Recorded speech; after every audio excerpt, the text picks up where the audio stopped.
Muito bem, Tiago 1, verso 19. Meus amados irmãos, tenham isto em mente: sejam todos prontos para ouvir, tardios para falar e tardios para irar-se, pois a ira do homem não produz a justiça de Deus. Portanto, livrem-se de toda a impureza moral e da maldade que prevalece, e aceitem humildemente a palavra implantada em vocês, a qual é poderosa para salvá-los. Sejam praticantes da palavra e não apenas ouvintes, enganando-se a si mesmos. Aquele que ouve a palavra, mas não põe em prática, é semelhante a um homem que olha a sua face num espelho e depois de olhar para si mesmo, sai e logo esquece a sua aparência. Mas o homem que observa atentamente a lei perfeita, que traz a liberdade, e persevera na prática desta lei, não esquecendo do que ouviu, mas praticando, será feliz naquilo que fizer. Amém? Pai, nós te damos honra, Senhor, te agradecemos por mais uma ceia, por mais um momento onde nós estamos em comunhão, e nesses cultos o Senhor sempre nos dá uma diretriz para o mês, e nós te pedimos, Senhor, nos dá a tua palavra, nos ajuda, Senhor, a compreender a tua vontade que é perfeita para as nossas vidas.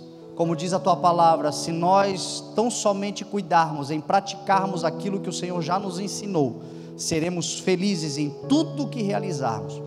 Que haja felicidade nesta igreja, em tudo que ela realizar, mediante a obediência e a prática da tua palavra, em nome de Jesus, amém. Eu estou no coração com 5 textos diferentes, de diferentes autores. Esse texto que nós acabamos de ler, um texto de Paulo, que ele escreve aos Romanos 5, quando ele diz: nos gloriamos nas tribulações, porque a tribulação produz perseverança, a perseverança produz o caráter aprovado produz a esperança, e a esperança não nos decepciona, porque Deus derramou do seu amor em nós, dando-nos o Espírito Santo, nos enchendo com o seu Espírito Santo. Tem um outro texto que é de João, lá na sua primeira carta, no capítulo 2, nos versos 6 em diante, 15 em diante, 2:15 em diante, João diz assim: não amem o mundo, nem o que nele há, pois aquele que ama o mundo, o amor do Pai não está nele, porque tudo que há no mundo, a cobiça da carne, a cobiça dos olhos e a ostentação dos bens, não provém do Pai, mas provém do mundo. O mundo e a sua cobiça passarão, mas aquele que fizer a vontade do Pai permanecerá para sempre. Um outro texto que também está no meu coração é o texto de Pedro, na sua primeira carta, quando Pedro diz assim: humilhem-se debaixo da poderosa mão de Deus, para que Ele os exalte no tempo devido. Lancem sobre Ele toda a vossa ansiedade, porque Ele está cuidando, Ele tem cuidado de vós.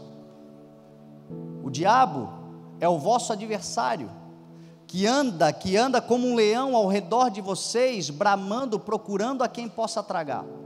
Mas aí ele diz: perseverem nas coisas que vocês têm aprendido, sabendo que os irmãos que vocês têm em todo o mundo estão passando pelos mesmos sofrimentos.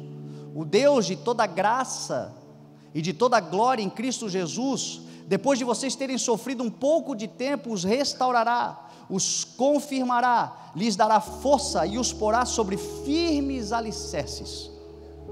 O quinto texto é do mestre de todos estes, aquele que ensinou todos os outros, Jesus Cristo, em João 15, quando ele disse: vocês são os ramos, eu sou a videira, vocês são os ramos.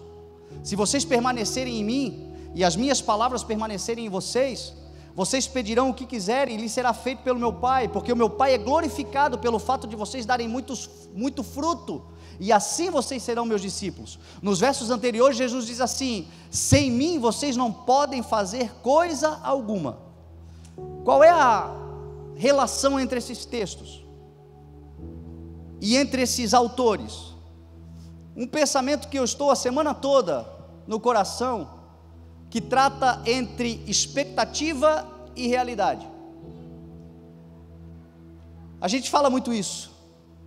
Às vezes a gente posta uma foto, expectativa e realidade, e normalmente com um tom, né, bem humorado. E a verdade é que a expectativa, ela nunca é a realidade, porque a expectativa é sempre a espera daquilo que a gente quer produzir, ou daquilo que a gente quer usufruir.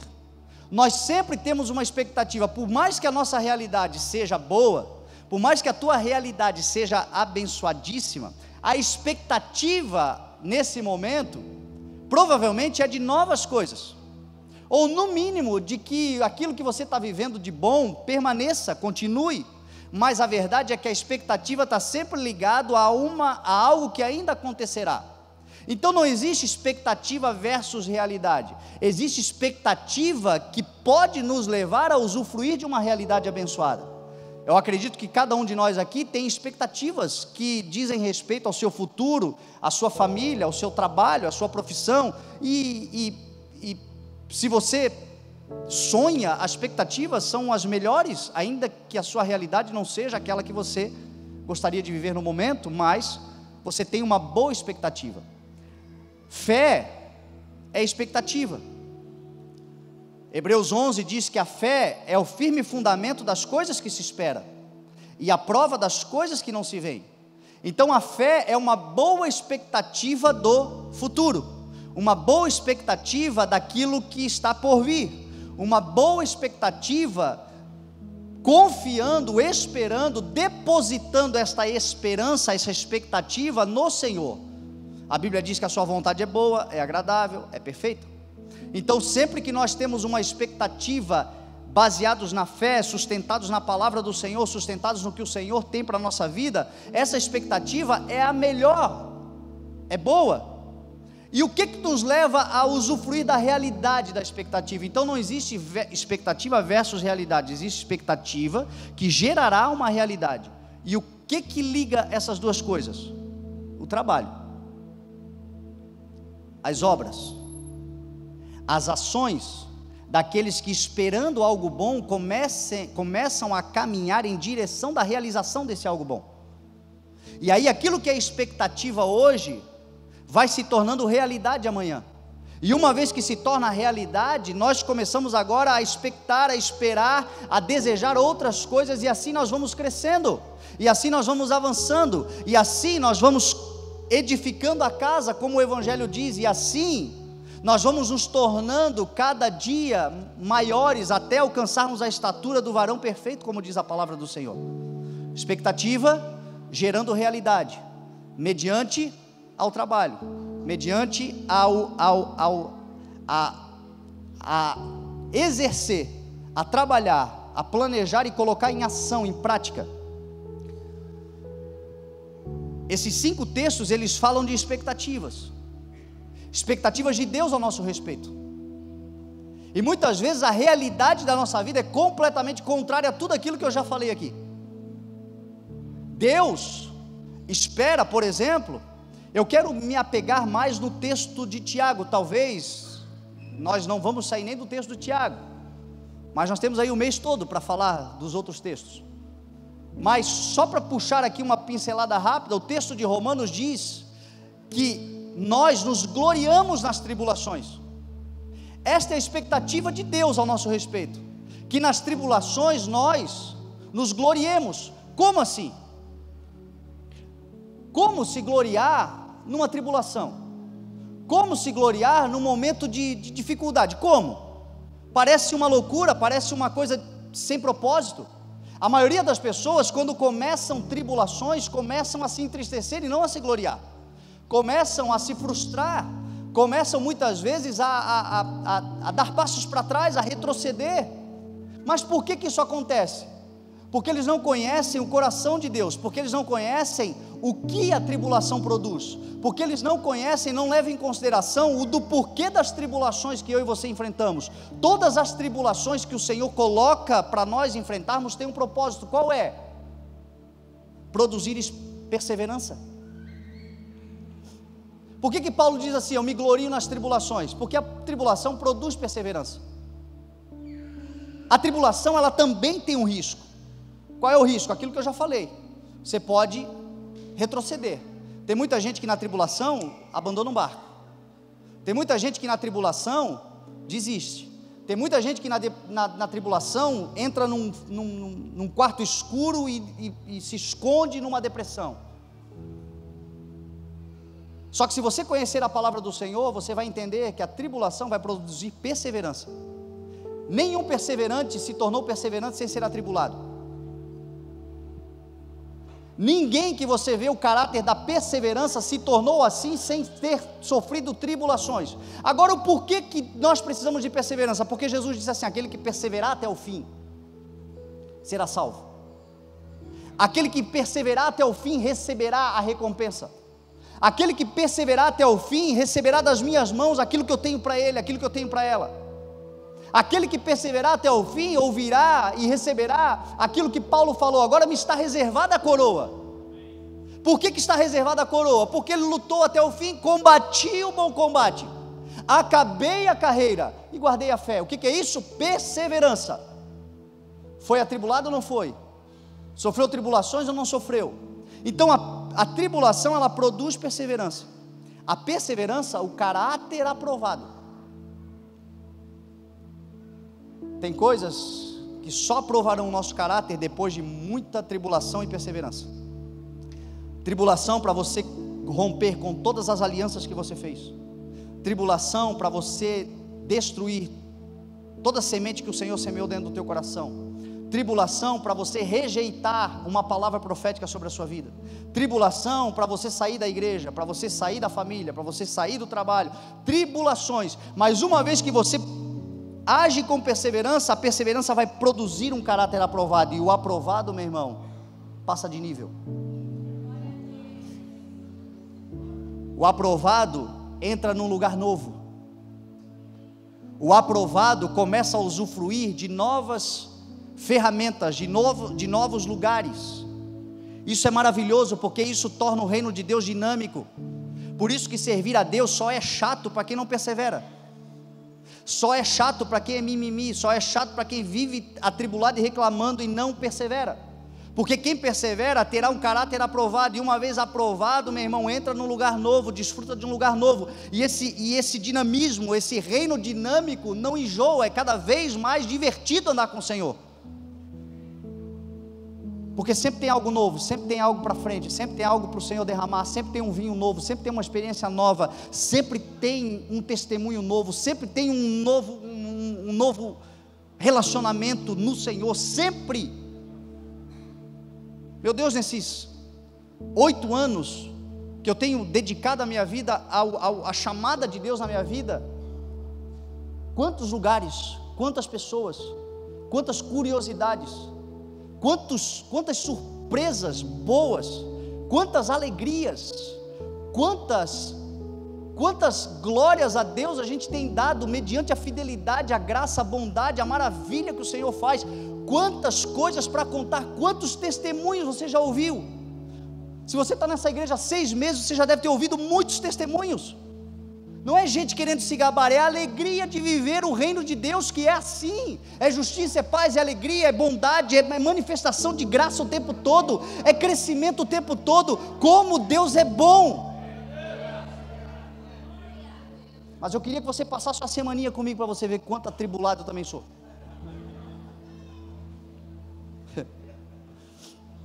Quanta gente para atribular, quantas situações para atribular, quantas coisas para tentar roubar a nossa alegria. Eu sempre falo isso: o diabo, ele não pode roubar de você o que o Senhor vai te dar, porque para ele roubar de você o que o Senhor tem para te dar, ele tem que arrancar da mão de Deus. Ele não rouba, o que é teu, o Senhor vai te dar. Agora, muitas vezes ele rouba a alegria do usufruto. E eu não sei o que é pior, se é não ter ou tendo não desfrutar. Se é não receber ou recebendo não conseguir se alegrar. Porque acontece alguma coisa que atribula e tira a alegria do usufruto. Tem muita gente aqui dentro da igreja que não precisa de algo novo, só precisa se alegrar com aquilo que Deus já deu. Só precisa usufruir da alegria de ter recebido. Isso muda tudo.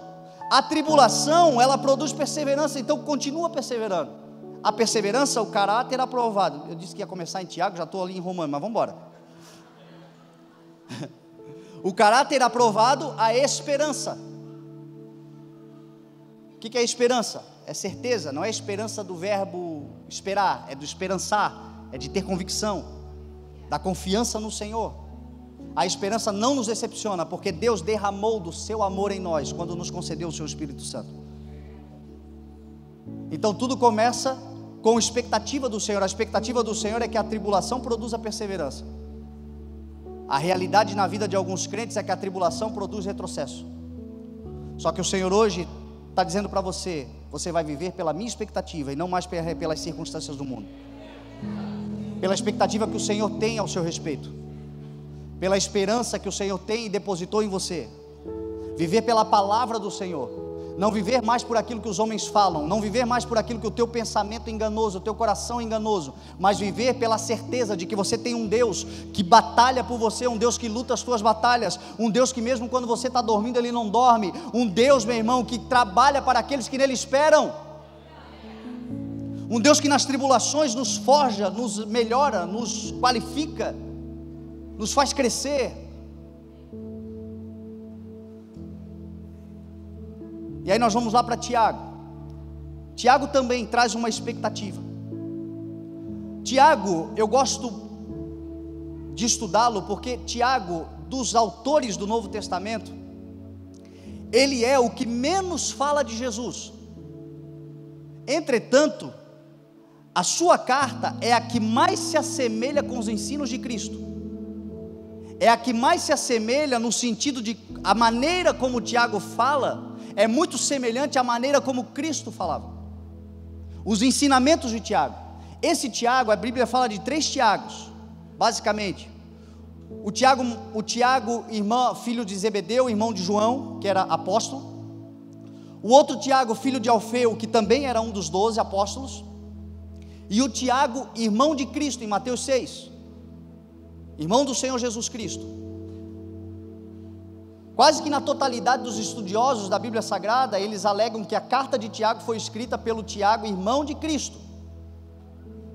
Então ele falou pouco de Jesus, mas ele transmitiu muito dos ensinamentos de Jesus, pregou como Jesus pregava.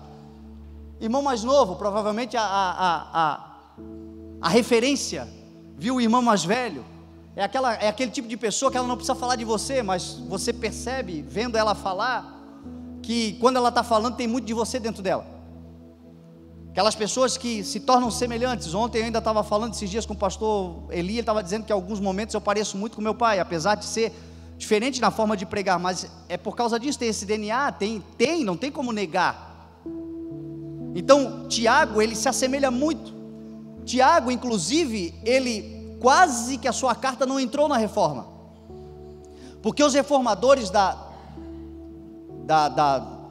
igreja em 1500 acreditavam que a carta de Tiago, ela conflitava muitas vezes com as cartas de Paulo, porque existia um termo que era sola fides, que era somente pela fé, a justificação somente pela fé, e aparentemente a carta de Tiago traz muito sobre obras, porque Tiago fala assim: a fé sem obras ela é morta.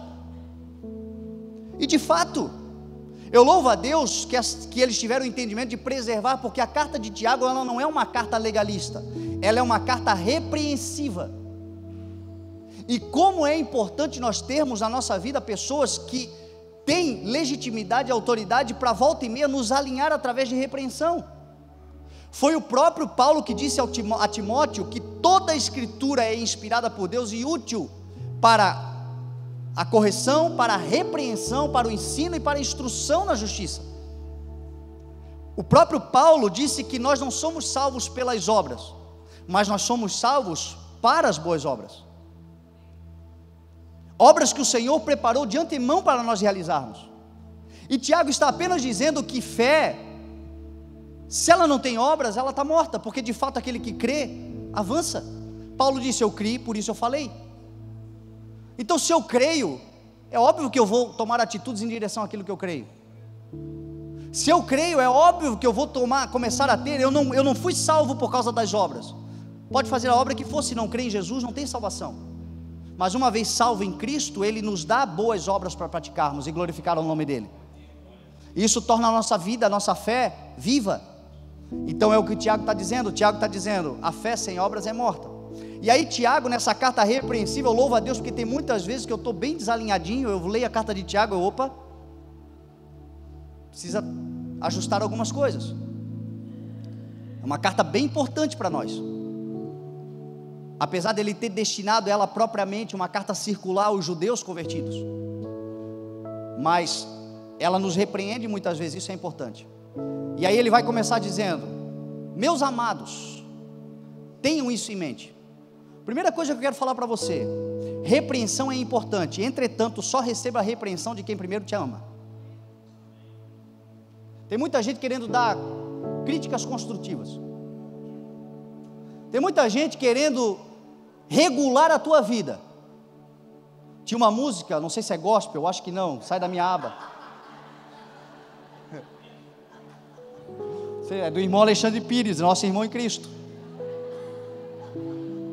Não é? Não é?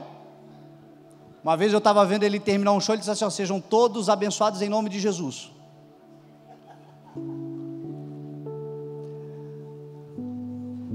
Mas vamos voltar para a palavra. Meus amados irmãos, tenham isso em mente. Glória a Deus pelas pessoas que podem nos repreender. Só que essas pessoas, elas primeiro demonstram amor. E quem ama de verdade, repreende. Nós estamos vivendo um tempo onde as pessoas estão trocando as amizades verdadeiras, o amor verdadeiro e genuíno por fantasias. Apenas para citar como exemplo, muitos homens casados, com famílias, de repente se deslumbram com uma vida lá fora e começam a curtir e logo arrumam amigos, e esses amigos estão juntos, estão no camarote, estão na festa, estão do lado, dizendo é isso aí, tal. Mas sempre tem aquele amigo mais chegado que o irmão que diz assim, cara, isso aí que tu está fazendo não está errado, não está certo não, cara. Tu tem família, tu tens profissão, tu tens trabalho, tu já não é mais um adolescente, tu já passou dessa fase, vai viver agora a vida que tem que viver, cuida dos teus. Isso é repreensão de quem? De quem ama. Provérbios vai dizer que aquele que fere por amor mostra lealdade, mas os inimigos multiplicam beijos. Ui, você é contra beijo, pastor? Não, de maneira nenhuma. Paulo em Romanos diz assim, saúdem a todos com um beijo santo. As duas cartas de Coríntios ele termina dizendo, saúdem com um beijo santo. Mas amigo de verdade muitas vezes fere. Aquele que fere por amor mostra lealdade. Tem muitas vezes que a gente está ouvindo de pessoas que são os nossos verdadeiros amigos, aquilo que a gente não gostaria de ouvir, mas são os únicos que são coerentes e que estão tendo discernimento diante do buraco que nós estamos nos enfiando. Como é que eu sei quando é meu amigo? Porque sempre me amou, ria comigo quando eu estava rindo, sempre me amou, sempre me respeitou, sempre teve lealdade, sempre foi uma pessoa que estava do lado. De repente ela olha para ti e diz assim, cara, tu estás errado.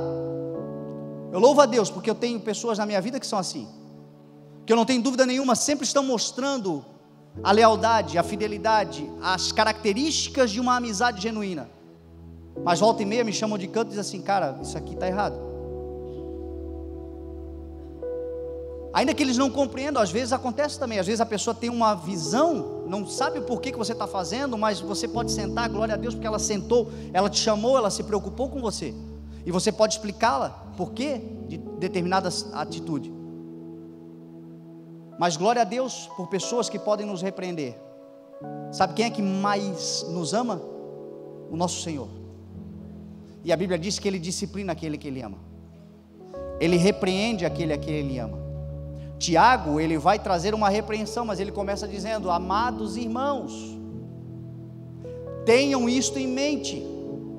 Outra coisa que eu tenho falado sempre, porque eu creio absolutamente que nós vamos viver um ano extraordinário, e este ano extraordinário, ele está ligado intrinsecamente à transformação de mente. Todo o trabalho do Evangelho é na mente. Eu já falei isso várias vezes, eu acho que esse ano. E a minha ideia é falar até que entre na mente. Todo o trabalho do Senhor é na mente. O Senhor quer mudar a nossa mentalidade, a nossa forma de pensar. Se o Senhor conseguir mudar a tua mentalidade, Ele vai mudar a tua realidade. Se o Senhor mudar a tua forma de pensar, se a palavra do Senhor passar a ser agora a forma como você vai decidir, a tua mente ser sujeita à palavra do Senhor, a realidade vai mudar.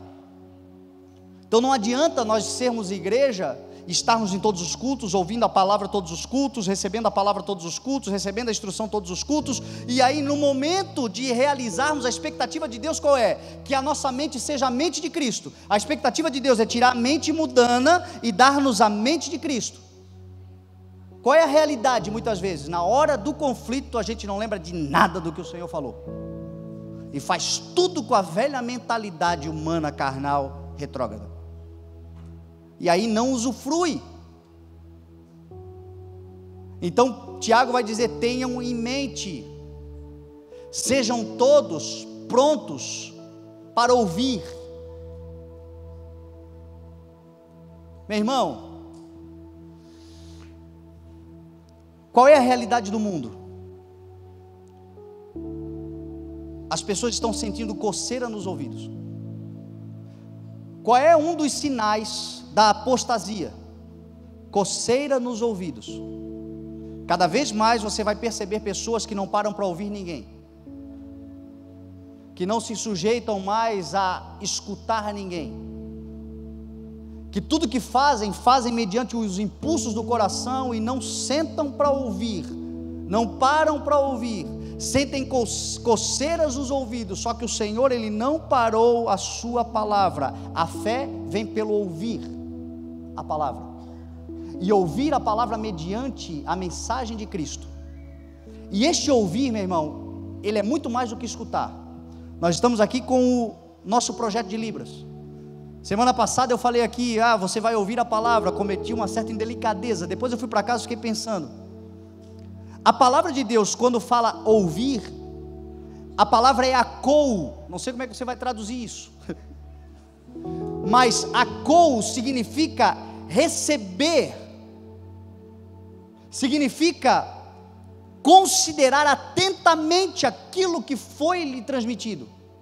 E isto pode ser para muito além do sentido da audição. Você fala com os olhos. Existem mensagens, meu irmão, que são transmitidas a nós com um toque. O toque, muitas vezes, um abraço, muitas vezes transmite uma mensagem. Então quando a palavra é akou, o ouvir a palavra do Senhor é muito mais do que sentar para ouvir alguém pregar. Deus pode estar falando com você através de uma observação. Deus pode estar falando com você através de gestos, de atitudes. Deus pode estar falando com você de várias formas. E a palavra está dizendo que a fé vem pelo ouvir, vem pelo akou, vem por introjetar, por receber, por acolher tudo aquilo que procede do Senhor. Quando nós acolhemos tudo que procede do Senhor, pode ser uma chuva que pinga na testa, o Senhor fala alguma coisa. Se eu ouvir a palavra do Senhor.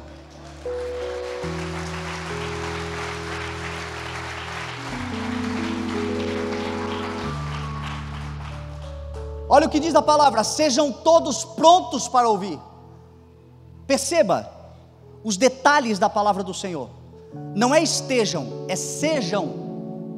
Imperativo do verbo ser é diferente de estar. Você pode estar muitas coisas, mas não ser nada delas. Você pode estar doente, mas você não é a doença. Você pode estar amargurado, mas você não é um amargurado. Nós podemos estar passando por várias coisas, mas a palavra não está dizendo para nós estarmos, a palavra está dizendo para nós sermos.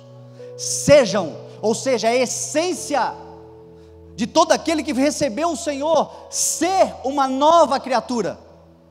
Ser, você não está salvo, você é salvo. Você não está justificado, você é justificado. Uma vez que o Senhor entrou em você, nada mais será capaz de afastar você do amor, porque Ele te transforma em uma nova ser. As velhas coisas ficaram para trás e eis que tudo se faz novo. Você passa a ser filho. O que falta para nós é assumirmos a identidade de quem nós somos. Somos uma nova criatura. Porque senão, sempre que nós estivermos de alguma forma, nós vamos duvidar de quem nós somos. Nós somos filhos, mas tem hora que parece que nós estamos órfãos. Nós somos justificados, mas tem hora que parece que a condenação vem sobre nós o tempo inteiro. A Bíblia diz que Ele já levou sobre si as nossas enfermidades, e o castigo que nos traz a paz estava sobre Ele, pelas suas pisaduras nós fomos sarados. Então toma posse da cura, toma posse da promessa do Senhor, toma posse daquilo que Ele te fez. Ele te fez, você é. Enquanto você não entender quem você é em Deus, você vai sempre estar vivendo pelas condições de estar. Eu estou isso, eu estou aquilo, eu estou lá, eu estou aqui, eu estou assim, estou assado. E aí você se esquece de quem você é. Você é filho de Deus, amado de tal forma que Ele enviou o seu Filho para que todo aquele que nele crê não pereça, mas tenha vida eterna. Muda tudo. Por isso Ele diz: sejam todos prontos para ouvir, tardios para falar. Qual é a realidade? Não é só que as pessoas não param para ouvir, elas só querem falar. Hoje a gente tem visto muito isso, as pessoas não ouvem mais ninguém, mas querem falar sempre sobre alguma coisa. No meio de um grupo de pessoas, você identifica facilmente quem tem conhecimento e quem não tem. Não é pelo que fala, é pelo que se cala. Sabedoria está muito mais em ouvir do que falar. Salomão vai dizer que as palavras dos sábios são como aguilhões, e as coleções dos seus ditos como os pregos bem fixados provenientes do único pastor. O sábio fala, mas o mesmo Salomão que escreveu isso no final de Eclesiastes, ele diz assim: aquele que tem conhecimento é comedido no falar, e aquele que tem entendimento é de espírito sereno. Aí ele continua dizendo assim: até o insensato passará por sábio se ficar quieto, e se contiver a língua, parecerá que tem entendimento. Meu pai, quando me ensinava esse texto, ele dizia assim: ó, Fernando, quando você não tiver certeza de alguma coisa, se cale, é melhor você calar, e eles pensarem que você não sabe, do que você abrir a boca e eles terem certeza.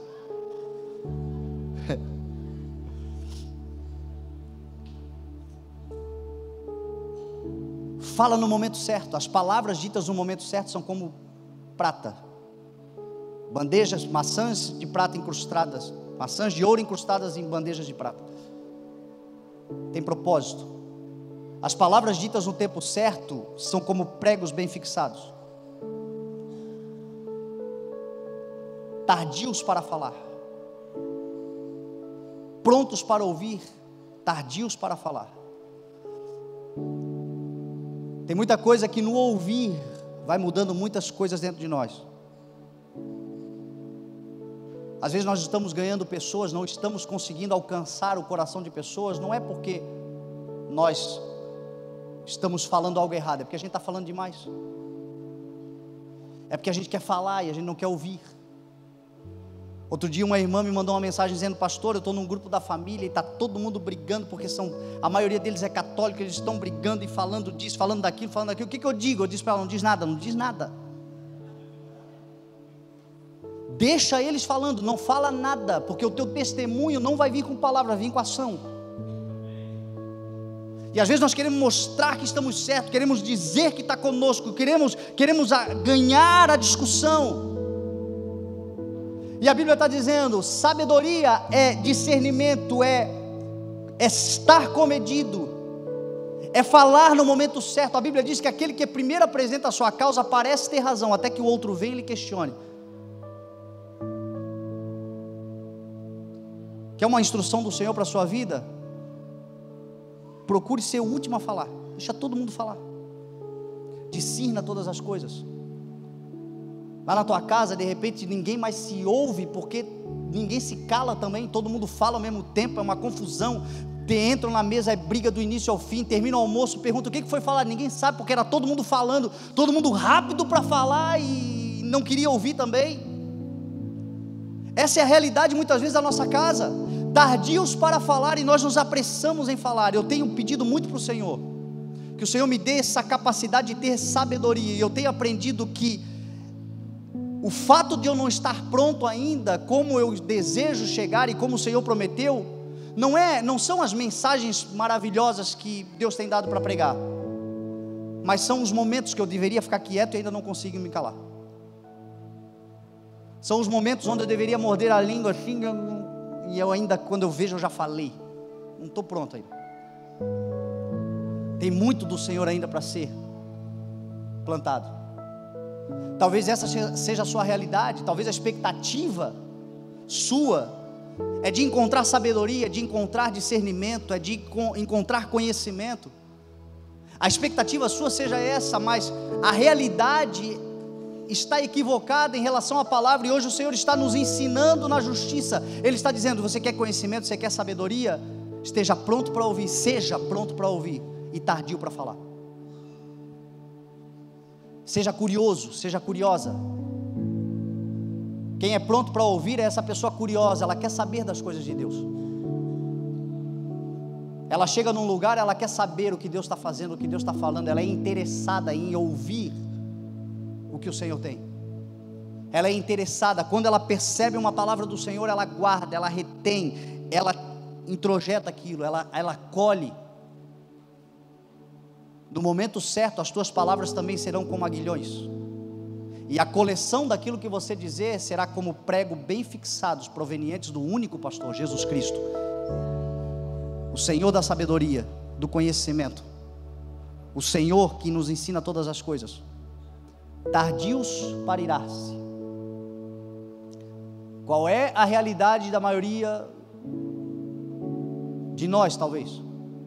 Uma bomba relógio, uma granada, sem o pino, encostou nela, explodiu. Essa é a realidade de muitos de nós,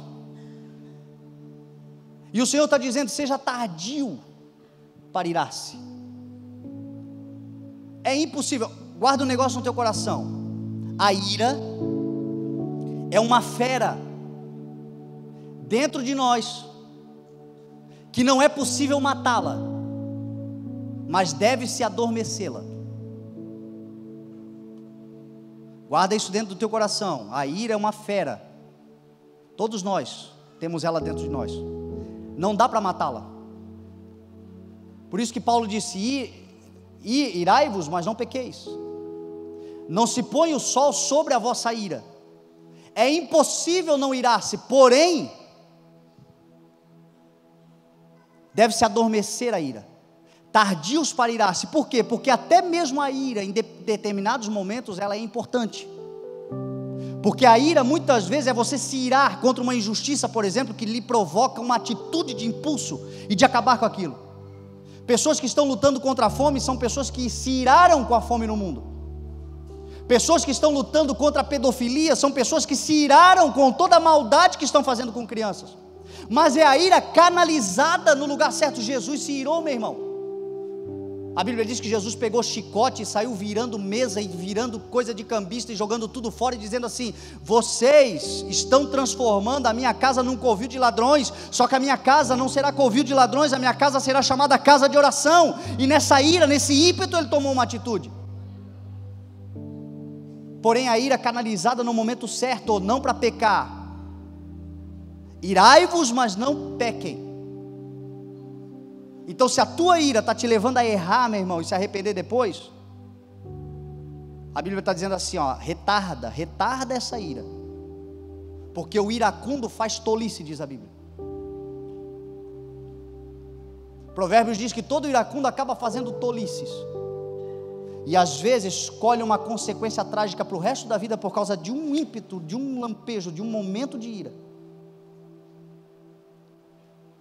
Uma das características do fruto do Espírito é domínio próprio. O domínio próprio adormece a ira. O domínio próprio apazigua a ira. O domínio próprio Paulo vai dizer: não se ponha o sol sobre a vossa ira. Deixa eu dar um recadinho aqui, para nós que somos casados. Sabe por que muitas coisas na nossa família estão indo de mal a pior, estão indo de mal a pior? Porque a gente vira a bunda um para o outro e vai dormir, sem resolver os problemas, e o sol se põe sobre a nossa ira. E sabe qual é o resultado disso? Vamos acordar envenenados um contra o outro. Porque a expectativa de Deus é o seguinte: está irado, chama para conversar, senta, resolve. A realidade do mundo vira a bunda e depois a gente conversa. E o sol se põe, e não se pode contra princípios. Se tentar quebrá-los, eles nos derrubam. Está irado? Se o teu irmão pecar contra você, vai a sós com ele e resolve. Se você descobrir qualquer coisa hoje que entristece o teu coração, a ira veio, vai resolver. Canaliza do jeito certo. Deixa eu contar uma coisa para você que é espiritual. Talvez alguns aqui pensem que eu vou ficar doido, que é loucura, enfim, não sei. Mas aconteceu. Uma vez eu estava em casa, era em torno de 2, 3 horas da manhã. Eu estava meditando na palavra, orando ao Senhor, todo mundo dormindo. De repente, eu percebi a presença do mal entrando dentro da minha casa. O diabo entrou onde eu estava e sentou. Eu não o vi, mas eu sei. Sabe quando você sabe a presença? Sentou do meu lado. E aquela presença que gelou todo o ambiente, que me trouxe um arrepio na espinha. Quando isso aconteceu, sabe o que eu fui tomado? De ira. E eu me levantei como um leão e disse: seu miserável, dentro da minha casa quem comanda e quem governa é o Senhor Jesus. Sai daqui agora! Sabe o que aconteceu? Foi embora. E sabe o que eu aprendi com o Senhor? O Senhor me disse depois: eu dei autoridade para vocês pisarem em serpentes e escorpiões, a expulsarem demônios, a irem contra todo o trabalho das trevas, e nada poderá contra vocês. E muitas vezes vocês têm medo de homens. Vocês temem o que o homem pode fazer a vocês. É por isso que Davi disse: eu não temerei o que pode me fazer o homem. Eu sirvo um Deus que me dá autoridade para saltar muralhas, para ir contra potestades e principados. Muitas vezes, meu irmão, o que está faltando para a realidade da tua vida mudar é você irar-se não com a tua esposa, mas com o diabo que está tentando destruir o teu casamento, e ir para cima dele com verdade, com autoridade, com poder do Espírito, do nome de Jesus que está sobre nós. O problema não é a ira, é aonde você aplaca a tua ira. Tardios para irar, porque na ira do homem não procede, não produz a justiça de Deus. A ira do homem contra o homem, a ira do homem contra o outro. E Tiago continua dizendo: portanto, livrem-se de toda a impureza moral e de toda a maldade que prevalece, e sujeitem-se à palavra que foi implantada em vocês, a qual é poderosa para salvá-los. Você está vendo qual é a expectativa do Senhor? Nos livrar de toda a impureza moral, de tudo aquilo que destrói a moral, a sua moral. O Evangelho te devolve a moral. O Evangelho te dá um nome novo. O Evangelho te dá um caráter novo. O Evangelho, ele pega aquele que está caído e coloca em pé. No Evangelho, o Senhor tira do lixo o pobre, do monturo necessitado, e o coloca sentado com os príncipes do seu povo. Sabe o que é isso? É moral. É aqueles que falavam mal de você terem que se sujeitar agora e ficar quietos, porque o Deus que está na sua vida tem mudado a tua história. Leva tempo, mas o Senhor está dizendo: livrem-se por essa obediência, livrem-se por essa sujeição à palavra implantada. Quem tem uma palavra de Deus aqui no seu coração? Livrem-se de toda a impureza moral e da maldade que prevalece. A maldade no mundo só vai aumentar, meu irmão, não se engane. Ou Jesus mentiu, ele disse que o aumento da maldade vai esfriar o amor de muitos. Como é que a igreja vai se manter? Sujeitando, obedecendo a palavra que já está implantada. que é poderosa para nos salvar, e não apenas ouvintes, enganando-se a si mesmos.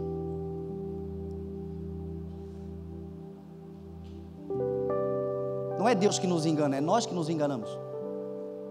Quando a gente faz da palavra apenas algo que entra e que não acolhe, algo que bate e que sai, algo que não encontra um lugar de aconchego. A mensagem de Cristo está sendo implantada na igreja. Que este ano, que este mês, seja um mês que a gente viva um extraordinário do Senhor.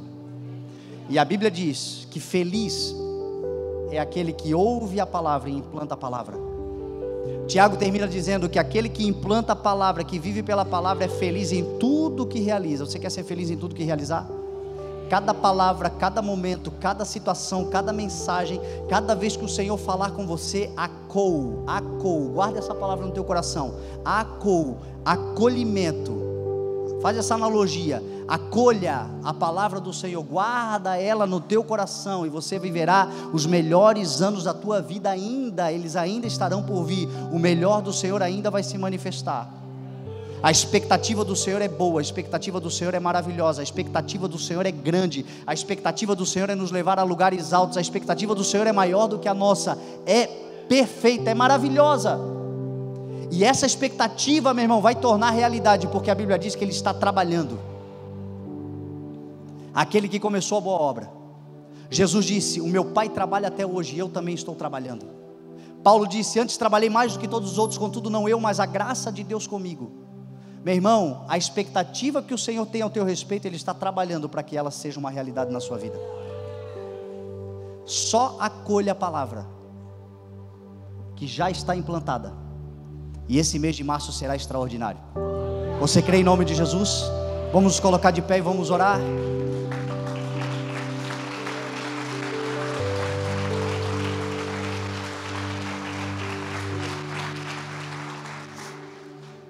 Quero pedir para os irmãos passarem a ceia. Nós vamos adorar ao Senhor. Pega essa palavra que foi implantada e rega ela agora com adoração. Rega ela com fé. Rega ela com essa expectativa de que o Senhor é fiel. E sai daqui hoje crendo que o mesmo Senhor que te implantou a palavra vai te dar força para você trabalhar, vencer, e aquilo que é expectativa hoje se tornar realidade amanhã. Toda expectativa que nós recebemos, se tem um lugar que gera expectativa, é a igreja. É muito comum você ouvir as pessoas dizendo: eu vim para a igreja, eu estava derrubado, eu vim para a igreja e recebi uma palavra que, uau, o meu dia mudou. O que é isso? A expectativa. Mas muitas vezes essa expectativa se perde, porque nós nos enganamos a nós mesmos, sendo apenas ouvintes e não praticantes. E o Senhor está dizendo para você: você está com expectativa? Essa palavra gerou expectativa no teu coração? Pode dar passos, porque aquela expectativa que você tem agora, essa expectativa se transformará em realidade da sua vida. O Senhor é um Deus de coisas reais, meu irmão, coisas verdadeiras, coisas que são reais. Pode passar as